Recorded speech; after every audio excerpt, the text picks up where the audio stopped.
Assalamualaikum warahmatullahi wabarakatuh.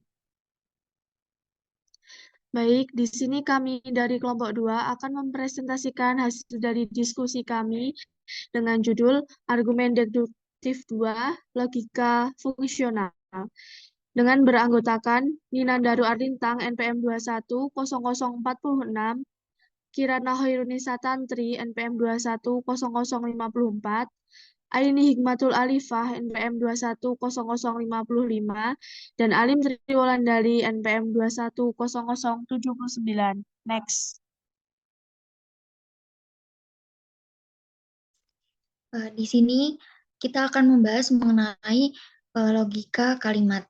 Pengembangan awal logika fungsi kebenaran itu dimulai oleh kaum Stoik yang berkembang sekitar abad ketiga sebelum Masehi hingga abad kedua Masehi. Namun, pada akhir abad ke-19 dan ke-20, kekuatan sebenarnya dari logika fungsi kebenaran atau juga dikenal sebagai logika proposisional atau logika kalimat itu mulai terlihat jelas. Nah, logika ini disebut logika kalimat menjadi salah satu dasar logika simbolik modern yang penting dalam bidang seperti teori himpunan dan dasar-dasar matematika. Manfaatnya yang pertama yaitu belajar tentang struktur bahasa yang mungkin tidak akan bisa dipahami dengan cara lain. Kemudian yang kedua, akan merasakan bagaimana bekerja dengan sistem simbol yang sangat tepat, tetapi tidak terlalu matematis dan tetap mudah dipahami bagi siapa saja yang mau berusaha untuk memahami. Next. Yang pertama yaitu eh, kita akan bahas mengenai tabel kebenaran dan simbol fungsi kebenaran. eh, Klaim variabel atau variabel klaim yaitu penggunaan huruf besar untuk mewakili istilah dalam klaim kategoris. Nah, fokus utamanya sekarang adalah bagaimana kata-kata seperti tidak dan atau dan sebagainya itu mempengaruhi klaim serta menghubungkannya untuk membentuk klaim gabungan dari klaim yang lebih sederhana. Nah, tabel kecil di sini itu disebut dengan tabel kebenaran yang menunjukkan kedua kemungkinan dari nilai kebenaran untuk P, yaitu T atau true, kemudian F itu false. Next. Yang pertama kita bahas yaitu negasi. Negasi adalah nilai kebenaran dari P atau kebalikannya atau kontradisinya yang disimbolkan sebagai negasi P. Itu akan memiliki nilai kebenaran yang berlawanan. Nah, ini adalah cara untuk mendefinisikan tanda negasi yang ada di depan P. Dilihat seperti gambar di kanan. Nah, simbol ini berarti mengubah nilai kebenaran dari T, yaitu true atau benar, ke F, false atau salah, atau dari F ke T. Itu tergantung pada nilai P. Nah, contohnya, jika P itu Akmal ada di rumah, maka negasi dari P itu Akmal tidak ada di rumah. Next. Konjungsi adalah pernyataan gabungan yang dibuat dari dua pernyataan sederhana. Konjungsi itu dianggap benar jika dan hanya jika kedua pernyataan sederhana yang menyusunnya konjungtornya itu juga benar. Contohnya di sini adalah P yaitu Parker ada di rumah dan Q-nya itu More ada di tempat kerja. Jadi kita menuliskannya konjungsi itu P dan Q dengan menghubungkannya dengan simbol ampersand dan seperti gambar di samping. Nah, di sini jika salah satu bagian dari sebuah konjungsi itu F atau false, maka keseluruhan konjungsi itu juga menjadi salah atau false. Nah, itu dilihat dari tabel nomor 2, 3, dan 4. Next. Eh, yang selanjutnya yaitu disjungsi adalah klaim gabungan lain yang terdiri dari dua klaim sederhana. Nah, sebuah disjungsi hanya salah jika kedua bagian klaimnya itu salah. Contohnya, contohnya yaitu Akmal ada di rumah. atau Ali sedang bekerja.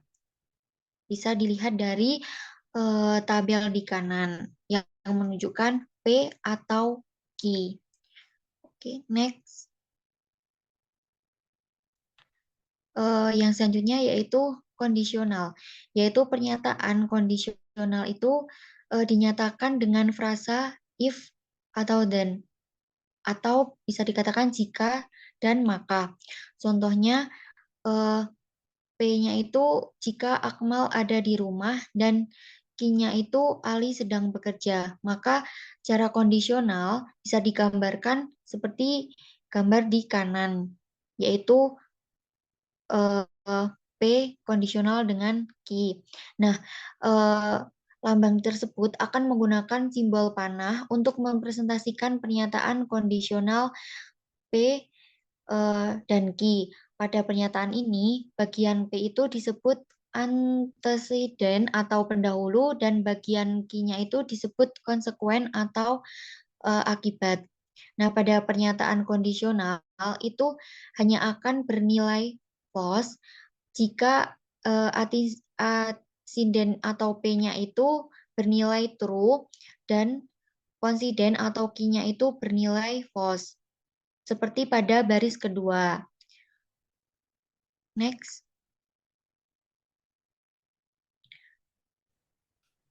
Nah, berdasarkan tabel di atas, contohnya yaitu jika hari ini hujan, maka saya membawa payung dan saya memakai jas hujan. Klaim ini disimbolkan sebagai jika P, maka Q dan R. Berbeda lagi jika P, maka Q dan R. Jika hari ini hujan, maka saya membawa payung dan saya memakai jas hujan. Next. Kemudian materi yang kedua yaitu symbolizing compound claims atau menggabungkan simbol klaim. Saat menyimbolkan klaim, tujuan kita adalah tentunya untuk menunjukkan struktur logis dari kebenarannya. Intinya adalah membuat versi klaim yang setara secara logis dengan klaim aslinya, yaitu versi yang akan benar dalam semua kondisi yang sama seperti klaim aslinya dan salah dalam kondisi yang sama juga. Yang pertama ada jika dan hanya jika. Nah, kedua frasa utama ini, yaitu jika dan hanya jika, mencakup sebagian besar klaim bersyarat. Berikut adalah beberapa hal yang penting untuk diingat. Yang pertama, kata jika memperkenalkan sebab atau kondisi awal atau disebut antecedent, dan yang kedua, frasa hanya jika memperkenalkan akibat atau hasil yang disebut konsekuen. Contoh yang pertama, contohnya yaitu ada Akmal akan basah jika Ali membalikkan perahu. Nah, di sini Ali membalikkan perahu adalah sebab dan Akmal akan basah adalah akibat. Kemudian yang kedua ada kondisi yang diperlukan dan cukup. Pernyataan tentang kondisi yang sering dijelaskan dengan syarat yang harus terpenuhi atau necessary condition dan syarat yang cukup atau sufficient condition. Suatu kondisi cukup menjamin hal tertentu. Misalnya, lahir di Indonesia adalah syarat yang cukup untuk menjadi warga negara Indonesia. Hal yang diperlukan untuk menjadi warga negara Indonesia. Maksud saya hanya itu yang diperlukan untuk menjadi warga negara Indonesia. Kondisi cukup biasanya ditulis sebagai bagian awal dari pernyataan. Contohnya, jika Juan lahir di Indonesia, maka Juan adalah warga Indonesia. Atau disimbolkan dengan jika B, maka C. Next.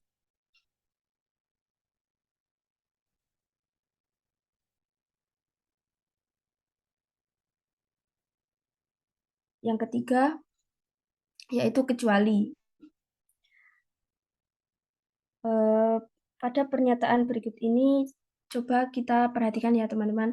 Tantri akan menyita kecuali Smith membayar. Nah, untuk menyimbolkannya, kita mungkin akan menggunakan simbol negasi Ki maka P. Karena klaim tersebut setara dengan jika Smith tidak membayar, maka Tantri akan menyita. Kemudian poin yang keempat yaitu lebih baik atau either dan atau. Pada kedua pernyataan berikut ini, yang pertama lebih baik P dan Q atau R. Kemudian pernyataan yang kedua, P dan lebih baik Q atau R. Kedua pernyataan ini memiliki arti tabel kebenaran yang berbeda. Meskipun perbedaannya hanya terletak pada posisi kata lebih baik, kata tersebut pernyataannya akan menjadi sangat membingungkan. Kata lebih baik membantu kita memahami bahwa pada pernyataan pertama, hubungan atau dimulai dengan P, sedangkan pada pernyataan kedua dimulai dengan Q. Dalam simbol logika, pernyataan pertama ditulis sebagai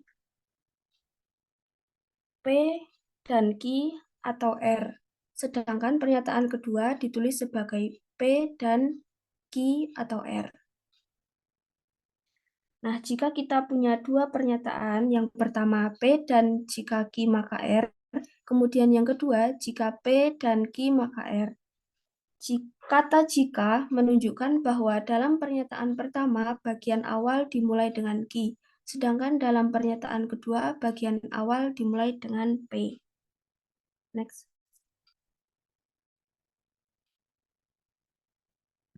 Baik, yang selanjutnya truth functional argument atau argumen fungsional kebenaran. Nah, sebuah argumen ini dikatakan valid jika kebenarannya premisnya menjamin kebenaran kesimpulannya. Yang artinya, jika premisnya benar, kesimpulannya tidak mungkin salah. Dalam logika, perlu diingat bahwa validitas tidak bergantung pada apakah premisnya benar dalam kenyataan atau tidak. Next. Di sini ada argumen fungsional kebenaran memiliki bentuk yang tak terbatas. Berbeda dari silogisme kategoris yang memiliki 256 bentuk. Untuk menguji validitas argumen fungsional kebenaran, digunakan tiga metode utama, yaitu yang pertama tabel kebenaran, kemudian tabel kebenaran pendek, dan metode deduksi. Nah, di selanjutnya itu ada konsep validitas. Ini argumen dianggap valid jika kebenarannya premis menjamin kebenaran kesimpulan. Artinya, jika premisnya benar, kesimpulannya tidak mungkin salah tanpa mempedulikan apakah premis itu benar dalam kenyataannya. Metode tabel kebenaran. Kemudian metode ini melibatkan yaitu yang pertama membuat tabel kebenaran untuk semua kemungkinan keadaan argumen. Kemudian yang kedua, memeriksa apakah ada keadaan di mana semua premis benar, tetapi kesimpulannya salah. Kemudian, jika ada keadaan seperti itu, argumen dianggap tidak valid. Next.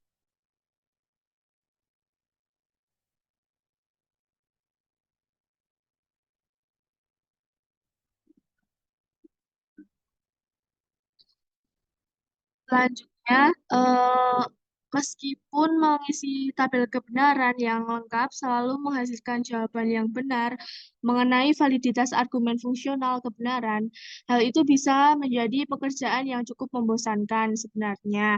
Hidup ini terlalu singkat untuk menghabiskan sebagian besar waktu untuk mengisi tabel kebenaran. Untungnya, ada cara yang lebih singkat dan lebih mudah untuk menemukan jawaban tersebut. Nah, jadi kesimpulan berupa konjungsi akan salah jika salah satu atau kedua bagiannya salah. Nah, ini ada beberapa skenario awal, yaitu S benar, T salah. S salah, T benar. Dan ST keduanya salah. Namun, pendekatan ini dihindari jika memungkinkan sehingga dicari titik awal lain. Next.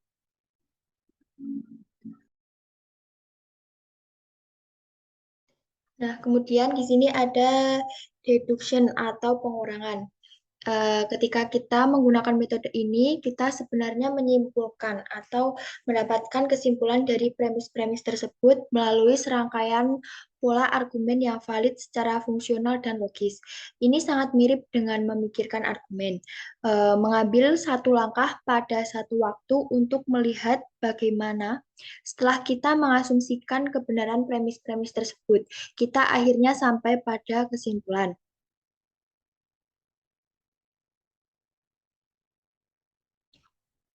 Nah, di deduction ini terdapat dua grup aturan. Yang pertama ada pola argumen dasar yang sah. Aturan grup pertama harus dipelajari terlebih dahulu sebelum melanjutkan ke aturan grup yang kedua. Dalam argumen dengan pola P, jika P, Q, jika pola P adalah maka Q, aturan modus ponens menyatakan bahwa jika ada premis kondisional dan antecedennya juga ada sebagai premis, maka konsekuennya dapat disimpulkan. Kemudian grup aturan yang kedua itu ada kebenaran fungsional ekivalensi. Yang pertama, aturan ini berupa ekivalensi fungsional kebenaran, yang artinya kedua sisi simbolisasi memiliki tabel kebenaran yang sama. Untuk itu digunakan tanda panah dua arah yang memungkinkan kita bergerak ke dua arah. Kedua, aturan-aturan ini dapat diterapkan pada bagian-bagian dari klaim, seperti menggantikan salah satu konjungsi dengan klaim yang ekuivalen. Nah, kemudian di sini terdapat aturan yang pertama, yaitu ada jika P dinegasi oleh P, itu maka mengganti klaim dengan negasi ganda. Kemudian yang kedua, P atau Q, jika dan hanya jika Q atau P itu menukar urutan dalam disjungsi atau konjungsi. Kemudian yang ketiga ada jika P maka Q, jika dan hanya jika P dinegasi atau Q itu dapat mengubah kondisional menjadi disjungsi. Nah, kemudian ada bukti bersyarat. Conditional proof atau CP adalah aturan dan strategi dalam deduksi logis yang digunakan untuk membuktikan klaim kondisional.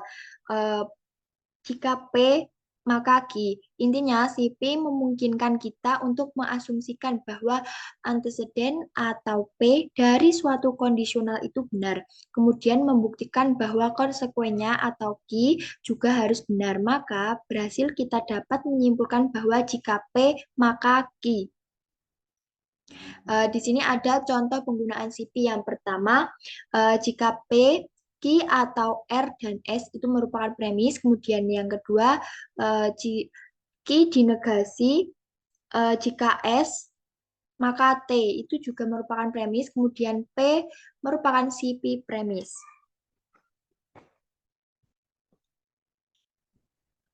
Baik, terima kasih. Sekian dari kami. Semoga apa yang kami sampaikan dapat bermanfaat untuk kami dan teman-teman tentunya. Terima kasih. Billahi fisabilillah wal fastabiqul khairat. Wassalamualaikum warahmatullahi wabarakatuh.